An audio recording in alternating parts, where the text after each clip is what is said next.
Yes, Got you it. can. Thank you, Dr. Chris. You're always quick off the mark. Really appreciate it. Look, guys, this is another installment in the 52-week MBA thing that I'm running here on Tuesdays on behalf of Be Connected World and at Jay's request.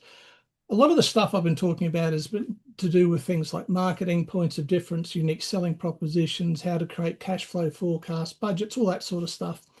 But really, at the end of the day, unless your head's on right, unless you're thinking the right way, none of that really will amount to much. So something very unusual for me is I'm going to be talking about different ways of thinking. It's not quite mindset stuff because I'm not a huge fan of mindset coaching, but nonetheless, the way you think will affect what you're doing. So, and as always, there'll be a lot of information coming at you pretty quickly. So please take notes and make a note mentally to check back for the replay in the Be Connected World website. Also the same as always, no rainbows, no unicorns. The stuff I talk about today, you will be able to start using the moment you leave the Zoom call, if you so choose. And please have some questions for me at the end. It always makes me feel better if I do one of these things and people actually ask me some stuff about it. That helps a lot.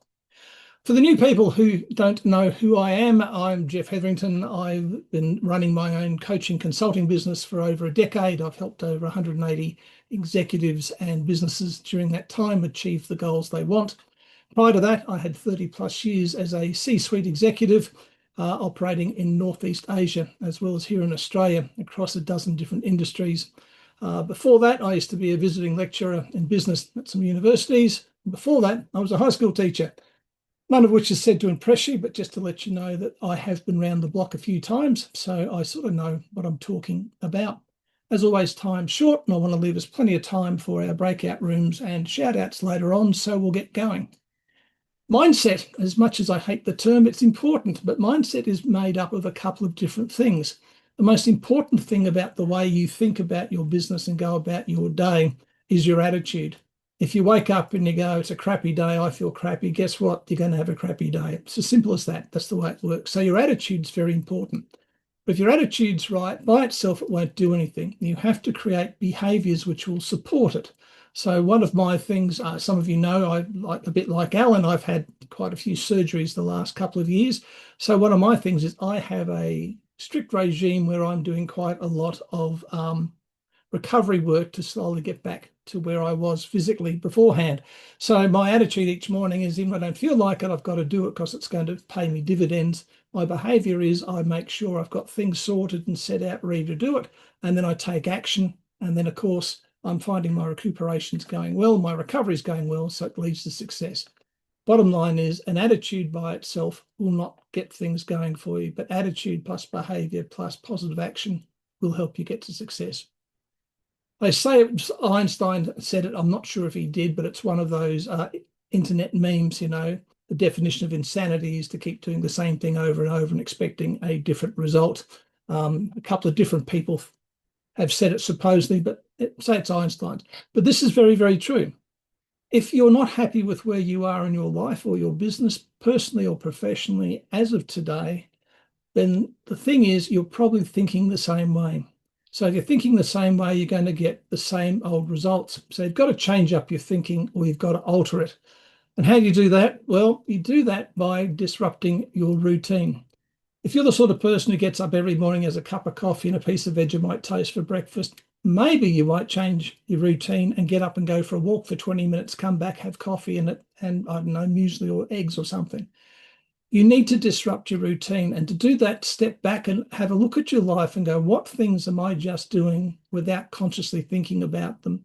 And are these things still serving me? In other words, are you just doing things by routine that no longer serve you, which are no longer helping you get forward? Because the bottom line is, if where you are personally, professionally, business-wise, and you're not happy with it, if you don't look at the things you're doing and identify the things that aren't helping you move past that, then you're going to get stuck. So you need to disrupt your routine. You need to identify what things you're doing routinely, and then you need to change them and keep changing them till you start getting the results you want. One of the easiest ones is to change your environment. I have a home office. I'm very happy with my home office, but the thing is, I have a sedimentary filing system. No one will understand or find anything in my office except for me. So it looks messy. Again, Einstein, there's that beautiful picture of his desk on his last day at work, and it's covered in mounds of paper. And I figure if it's good enough for Einstein, it's good enough for me. I can find things, I've got no problem, but it's certainly not a pristine work environment. It's not the sort of thing that I had to put up with in corporate. But there's one of the easy things to do, is to change the environment you're working in. If you work from a home office, change it up. Maybe it's time to get a new desk. Maybe it's time to get a sit-stand desk. Maybe it's time to rearrange the furniture in the room. Maybe you've got to add in a filing cabinet to do something. But the environment that you work in the most, if you're not happy where you're at, one of the things that can actually help change the way you think is changing your physical environment. I had a client a couple of years ago who had a home office, but every morning he'd get up, get dressed into a suit, collar and tie, kiss the wife, kiss the kids, walk out, get in the car and literally drive around the block, park in front of his house and walk into his home office, which was part of the garage, work there all day, walk out, get in his car, drive around the block to the front of his house and then walk inside. And that was the mental shift for him to enable him to let go of anything at home and for him to work. Before he started doing that, he was having real problems of bleed over of what was happening at home and his office. But by that one physical act, he was able to split things up and work. So changing your environment is very, very powerful. Other thing is to question the status quo. Ask yourself this question: what if you had to start over again tomorrow? Two things: what would you do the same? And what things would you do differently if you had to start over tomorrow?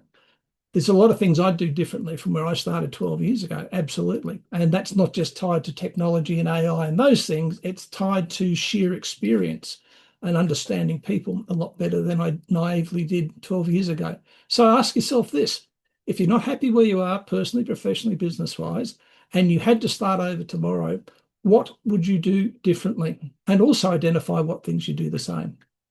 And the next question, of course, is a little bit of a life coaching question, and none of us are 25-year-old life coaches, so it's okay to use it. And that is, what would you do if you couldn't fail? Because again, we tend to get drawn down. It's sort of called the weekend workshop syndrome. You know, we go and do Tony Robbins or someone like that, and we get really excited, and we come back, and the world's going to change. And Monday morning, we turn up to the office, and Mrs. Jones' orders didn't turn up on time. Or your car breaks down and suddenly you're back in the same old world, and all that wonderful highfalutin stuff from the weekend just disappears because we're back in the same day and we get caught up in the same routine.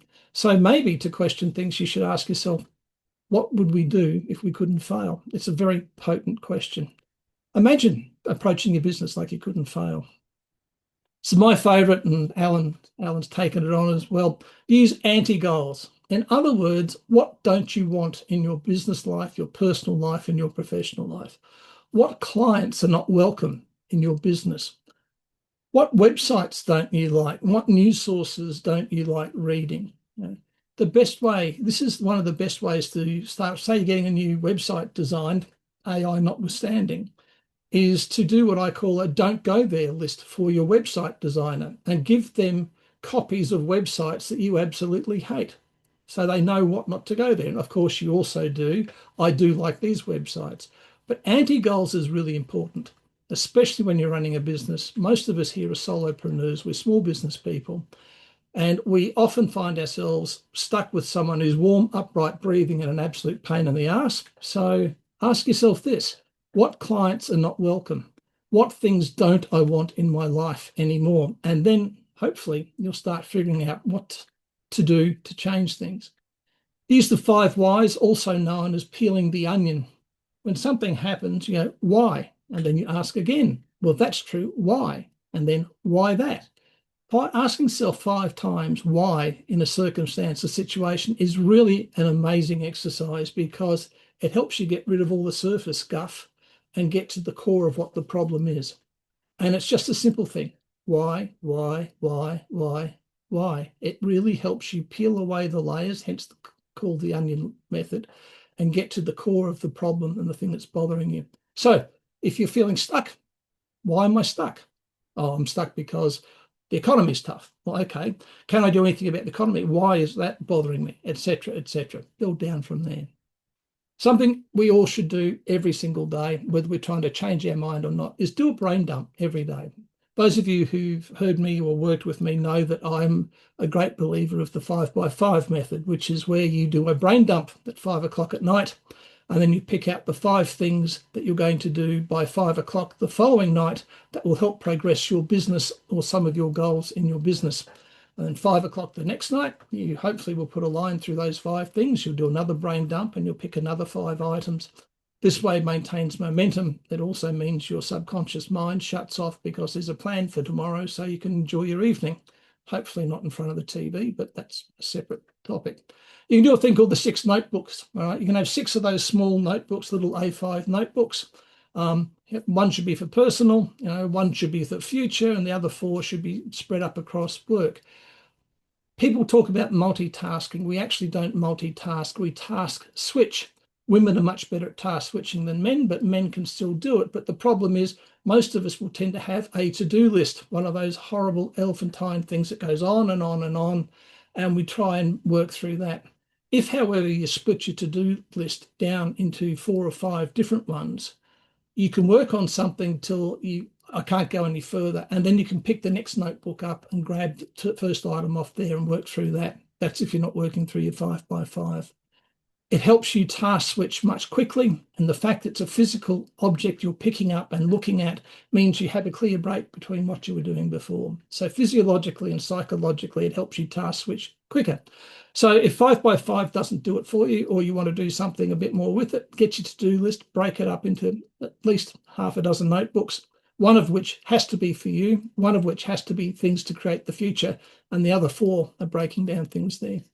Priority to-do list, that's you use the Eisenhower matrix, urgent and important, important but not urgent, etc., etc. Do that, break your tasks up into that after a brain dump, and have a look at how many things you've got on your to-do list that actually don't matter. Or they're things that, quite frankly, if you leave alone, they'll curl up in the corner and have a natural death and they won't negatively affect you at all. The ABC method is where you do a brain dump and then you go through and you give an A to everything that's important and urgent, a bit like Eisenhower. You do B for the things that are important and C for the things that you can either delegate or ignore or come back to later on. The other way to change your mind is to use active distraction. I worked many years ago at Telstra, and Clarkey was my boss there, and whenever I visited him up at the Brisbane office, he was renowned for having walking lunches. Every lunchtime, he'd go to a sandwich bar, he'd grab a sandwich, and we'd be with him, and then we'd go for a walk around the streets of Brisbane for about 45 minutes and go back to the office amazingly refreshed and with a different mindset. So if you find yourself getting stuck in the same routine, doing the same things, then use an active distraction. I use a little timer, electronic timer these days. I set it for 25 minutes. At 25 minutes, it goes off. I get up and I go out on my back deck and I might do some bodyweight squats. I might grab my dog and take a quick walk around the block, whatever it is. But I physically, actively distract myself from what I was doing, and that refreshes yourself. So again, if you're getting stuck, do it. And understand this too. We do our best work in up to 30 minutes. Beyond that, we start losing it. And I know people can go 90 minutes and some people say they power all day, but all the research from our university, etc., proves that after about 25 minutes, our returns diminish. But all we have to do is take a 3 to 5 minute break and we can get another 25 minutes at top level. So I'm a great believer in compression sessions, which is a 90 to 180 minute block of time where you work on a single topic. But I break that up into 25-minute sessions. So think about that. We don't get anywhere by grinding hour after hour on something, but we do get there by spending the hours on things, but breaking it up into 25 or 30-minute things just to refresh ourselves. This is a challenging one and can hurt, but you should do a personal SWOT analysis. You can apply this to your business, you personally, and also your professional life, but basically write a list of the strengths. So if you're doing a personal one, what are your personal strengths? What are the things that people come to you for advice for? What are the things that people tell you you're good at? What are the things you feel you're good at? Then the next thing is write a list of your weaknesses. My number one weakness has been my entire life is I don't suffer fools gladly. I've upset more than a few people by being very blunt, but I'm still the same and I haven't changed that. So it's a weakness I've just had to live with and maybe not speak quite so harshly, but it's one of the things there. I also get distracted because I love learning and I keep going down rabbit holes. So that's both a strength and a weakness. I love feeding my head, but I also often waste too much time doing it. So what are your strengths? What are your weaknesses? What opportunities do you have if you're doing a personal one to improve yourself, whether that be in terms of intellectually, emotionally, physically, diet-wise? Can you afford to lose some weight? Should you lose some weight? What are the opportunities you've faced there? And the same thing in business. What opportunities are there in your business? AI is a huge opportunity for us if we use it properly in our business and if we don't get caught up in all the hype. It doesn't really think for you. It just does pattern recognition, but you can make that work for you. And then lastly, what are the threats? If you're personally still smoking, two things. One is it's impossible to smoke and be intelligent at the same time.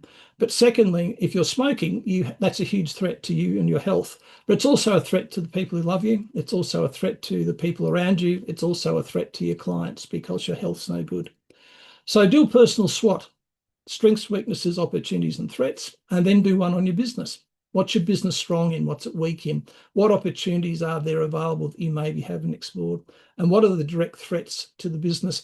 And understand once you've identified, say, a threat, if a threat is petrol prices are going up and increasing my costs, then all you can do is there are certain things we can't affect directly. We can look at how can we cut costs elsewhere to free up some cash, perhaps. But please don't throw your hands up and say, I can't open the Straits of Hormuz, I can't get Trump out the way. Recognize that may be a factor, it may be a threat, but it's not a direct threat you can do anything about, but there are other things you can do. So SWOT analysis is really, really important. I recommend this with my clients, and we do it probably once a quarter. And I do it myself once a quarter as well. And that's literally do a bit of time travel. In other words, we've all heard about the exercise where you write about where you're going to be in 12 months or 3 years. If you work with me, it's called a non-negotiable results declaration. We tie it to your business. But the idea is sit down and write out what you think your perfect day would be like or your perfect week, and then visit your future self. So it might be, it is... what's the date? It's the 18th of May in 2031. And I'm waking up in my beachside apartment about to go for a surf. Whatever it happens, what would your perfect day look like? What would your perfect week look like? And then compare and contrast that to what you're doing every day and every week now. Identify the gaps and think, how can I fill these gaps? So you should visit your future self. It's funny, there's a thing in our heads called the reticular activating system. It's designed for us to identify threats. It was the thing that enabled cavemen to recognize saber-toothed tigers lying in the shadows waiting to jump on them. And how do you work it? Well, if I said to you, can you think about all the red cars you saw today? You probably can't. But if you're thinking about buying a red Mazda 323, you'd be amazed how many of them you suddenly see on the road. That's the reticular activating system happening. Writing into the future, like where you want to be in 12 months or where you want to be in 3 years, writing your perfect day in the future sense or the perfect week, these things actually activate your reticular activating system. And if you reread these things on a regular basis, once a week, once a fortnight, it keeps the reticular activating system going and it recognizes you're not there yet, but it starts identifying the things to do or opportunities to help you get there. So you want to change the way you think, you should do a bit of time travel. It works well.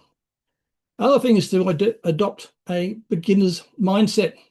Instead, we all tend to get a bit jaded as we go on, and no matter what we do for business, we tend to have a certain amount of expertise and credibility. But the worst thing we can do is go, I know it all, because we don't. The best mindset and the best way to change your mindset, if you think I've got nothing else to learn or I know all I need to know about a topic, is to start asking yourself, I wonder how that really works. I wonder what else I can learn about there. Because having a beginner mindset opens your mind up much more to opportunities and to things out there. So have a beginner's mindset. You're stuck on the hamster wheel, then figure out what's keeping you on it and then how the hell to get off it. It's not that hard, but it requires some reflection, it requires some thinking, and it requires maybe, I've got clients, and I've done it myself, who've booked a hotel room and gone away for 3 days in a hotel, no phone, just worked on stuff, worked on changing themselves, their business, etc. always come back with a much better result. So I suppose what I'm saying is you can change your mindset, you can change your mind, you can change your business and change your life by doing any number of those things, all of them together. A brain dump every single day to keep yourself on track, to me, is absolutely important. Working in 25 to 30-minute blocks keeps you fresh. That's absolutely important. Visiting your future self and doing some time travel will enable you to flick the switch and disrupt your life. If you disrupt business as usual, more opportunities turn up and you'll get less stuck. If you're feeling stale in your business, then try some of these things I've just spoken about. It's not easy to keep fresh in your business. Let's be honest, very few of us are actually doing something we're super passionate about for business. We're either doing something that we're good at that people will pay us for, or we're doing something we're good at that we sort of enjoy that people will pay us for. But very few of us are doing something that absolutely makes us jump out of bed in the morning to get to work. So if it's business as usual that's holding you back, if you're feeling a bit numb personally, professionally, or in your business, then it's time to disrupt things, because when you change your mindset, you change possibilities and you open up the world, and your world in particular, to bigger and better things. If you'd like a hand, if you want a hand, help is always available. Let's have a chat. It's not a sales call for you new people, and for you old people, I'll just remind you again, I don't sell anything. I'll spend half an hour with you and see if I can help you change your mind or just figure out what's going on with your business. And the dreaded one, any questions, please?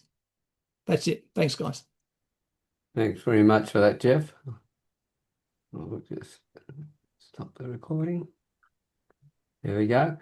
Anybody got any questions?